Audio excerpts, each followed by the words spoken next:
क्या होता है, आप तो माँ है इसलिए शायद हमारी बात नहीं समझ पाएंगे। अब जैसे अब हम लोग ये देखकर दुखी होंगे ना कि यार इस बच्चे ने क्या पाप किया है, लेकिन सच्ची मानो मंगल भवन भगवान के दरबार में अन्याय नहीं। अगर इसका कर्म आपको टीवी में जैसे दिखाया जाता है ना, वो अगर सामर्थ्य हो दिखा दे कि इस कर्म के परिणाम, तो आप कहोगे अवश्य अवश्य ऐसा ही होना चाहिए। बस भगवान कभी अमंगल नहीं करते। अभी अभी बच्चा रूप से दिखाई दे रहा है, पर प्रभु का ये पुरातन अंश है। ऐसी गलतियां होती हैं, उसका ये सब खेल है। अब ये माँ कैसे समझ सकती? माँ को तो लगता है मेरा बच्चा है ना, कुछ ऐसा हो जाए कि ये ठीक हो जाए। बस नाम जप करो, भगवान के आश्रित रहो। इसका नाम मृत्युलोक है। यहाँ जो हम कर्म करते हैं वो सब संचित होते हैं, उसी के अनुसार नया शरीर मिलता है, और वो दंड या पुरस्कार मतलब सुख या दुख भोगना पड़ता है। इसीलिए इससे मुक्त होना अनिवार्य है। देखिए, वेद इसको प्रमाणित करेंगे कि परमात्मा घोर पाप का विनाश कर देता है। ये देखिए, ये महर्षि दानव सरस्वती द्वारा ही इसका अनुवाद है।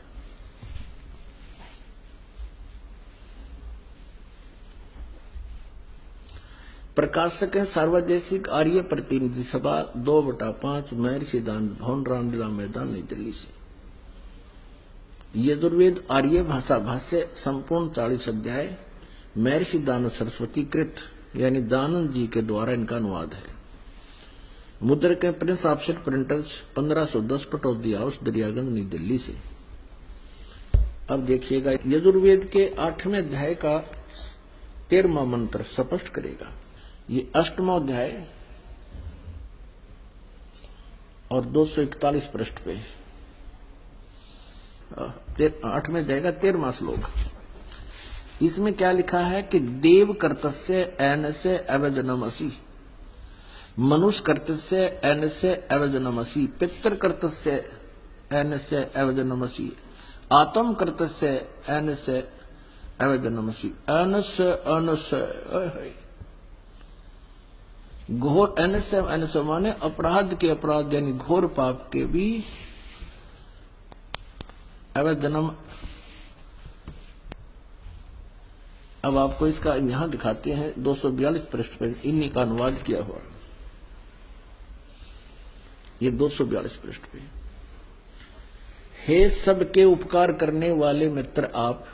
अब यहां इसने मित्र शब्द प्रयोग कर लिया, यहां परमेश्वर ना लिखा, क्योंकि इसको पता था वेदों को पढ़ने वाला मुझ पर पूरा विश्वास करेगा, और मैंने यहां लिख दिया मित्र, तो वो ये समझेगा कि मित्र के बारे में लिखा है, भगवान के बारे में नहीं, इसलिए इसको पढ़ पढ़ा कर आगे चल पड़ेगा। आप दान देने वाले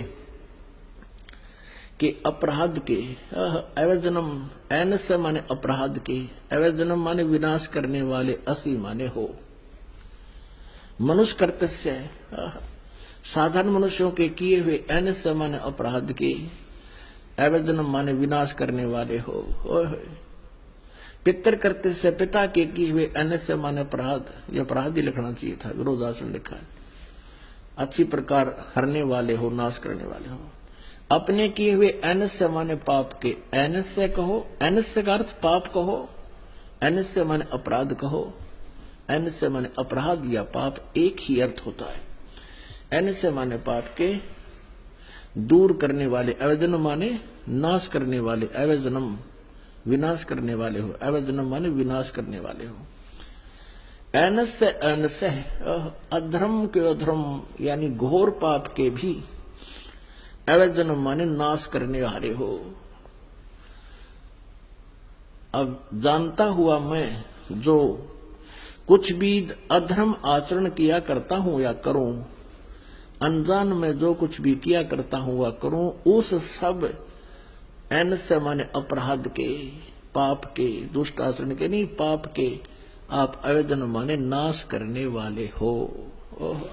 अब यहां मित्र शब्द लिख दिया इसने, यहाँ परमात्मा ने लिखा जीव को मूर्ख बनाने के लिए। अब देखो इन्हीं के शब्दों में, अब इसी महर्षि दानंद जी ने सत्यार्थ प्रकाश के प्रथम समोल्लास में भगवान के नामों की महिमा की व्याख्या की है, विवरण दिया है। उसी में आपको दिखाते हैं मित्र माने परमात्मा होता है। ये देखिए इन्हीं के शब्दों में, यह प्रथम समोल्लास है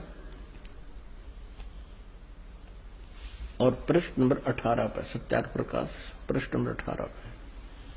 यहां देखिए, इन्हीं के विचारों में महर्षि दयानंद जी लिख रहे हैं, जो सबसे स्नेह करे, सबको प्रीति करने योग्य है, वह परमेश्वर सबका सच्चा मित्र है। इससे परमेश्वर का नाम मित्र है। तो जहां इसने मित्र शब्द लिखा है, वहां हम लिखेंगे हे परमेश्वर आप। बस सीधी सी बात है।